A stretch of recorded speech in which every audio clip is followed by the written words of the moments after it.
بسم اللہ الرحمن الرحیم نحمده ونصلی علی رسولہ الکریم اما بعد۔ آج ایک بار پھر پوری قوم سے مخاطب ہو رہا ہوں۔ آپ حضرات جانتے ہیں کہ جمعیت علماء اسلام کی مرکزی مجلس عاملہ نے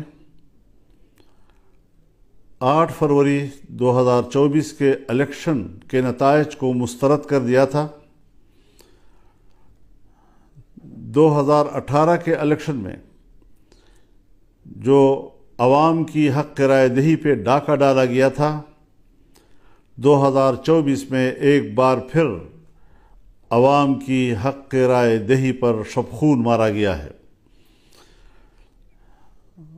ہم نے فیصلہ کیا تھا کہ ہم اس الیکشن کے نتائج کو تسلیم نہیں کریں گے اور ان کے نتائج کو مسترد کرتے ہیں۔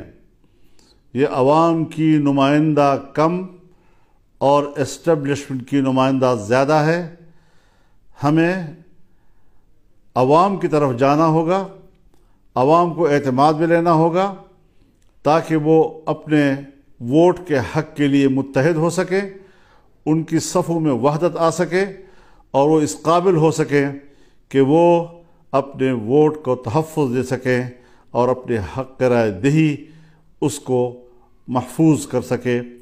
یہ ایک واضح موقف ہے ہمارا اور اس موقف کی طرف ہم نے آگے بڑھنے کا فیصلہ کیا ہے۔ چنانچہ انشاءاللہ العزیز اللہ تعالیٰ کی فضل اور اس کی تائید کے ساتھ ہم 25 اپریل کو بلوچستان سے اس تحریک کا آغاز کریں گے اور ان اجتماعات کو ہم عوامی اسمبلی کا نام دیں گے۔ 25 اپریل کو بلوچستان میں پشین کے مقام پر بہت بڑا جلسہ کیا جائے گا جس میں بلوچستان کے عوام شریک ہوں گے۔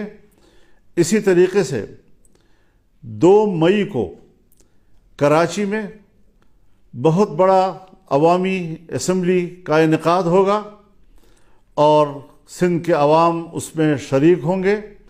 ہماری تیسری عوامی اسمبلی پشاور میں ہوگی اور 9 مئی کو اس کا انعقاد ہوگا جس میں صوبہ خیبر پختونخوا کے تمام لوگوں کو دعوت دی جائے گی اور اس عوامی اسمبلی میں وہ شرکت کریں گے۔ اس کے بعد ہم لاہور کے لیے تاریخ کا تعین کریں گے جہاں پر پورے ملک کو اس میں شمولیت کی اور شرکت کی دعوت دی جائے گی اور ایک بہت بڑا ایک عوامی سیلاب وہ اپنی اسمبلی کا انعقاد کرے گا۔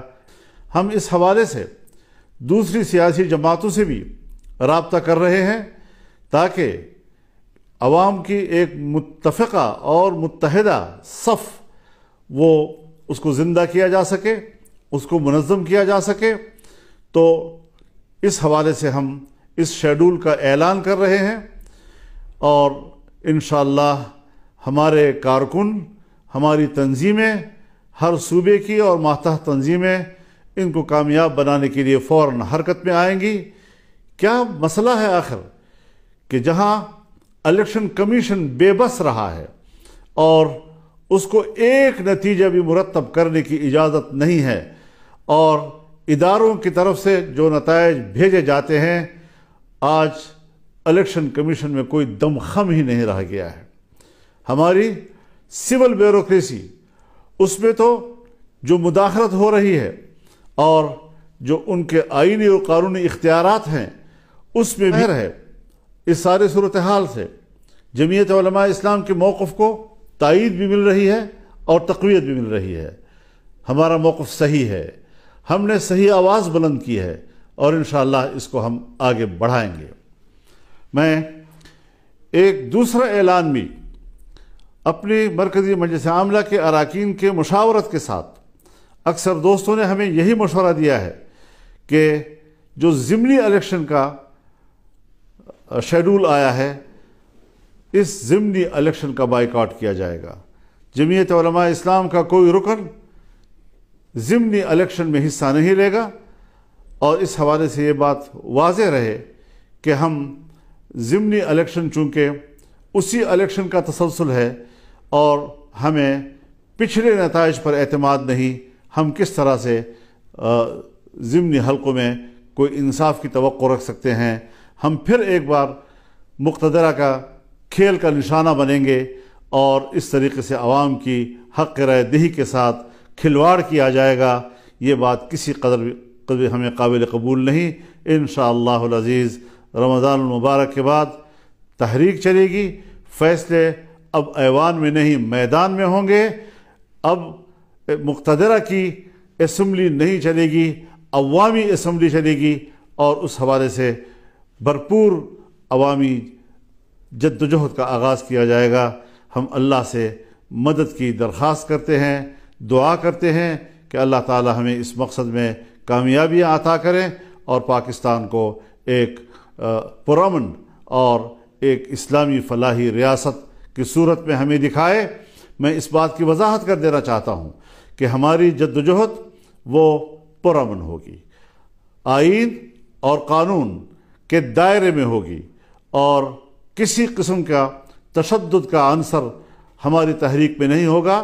عوام کو حق پہنچتا ہے کہ وہ ملک میں احتجاج کریں اور اپنی رائے سے دنیا کو آگاہ کریں۔ آج عالمی دنیا بھی ہمارے الیکشن پر سوالات اٹھا رہی ہے، ہمارے انتخابات پر وہ اعتماد کا اظہار نہیں کر رہے، کوئی ہچکچا رہے ہیں، کوئی کسی قدر اظہار رائے کر رہے ہیں کہ پاکستان کے اس الیکشن کے نتائج پر اعتماد نہیں کیا جا سکتا۔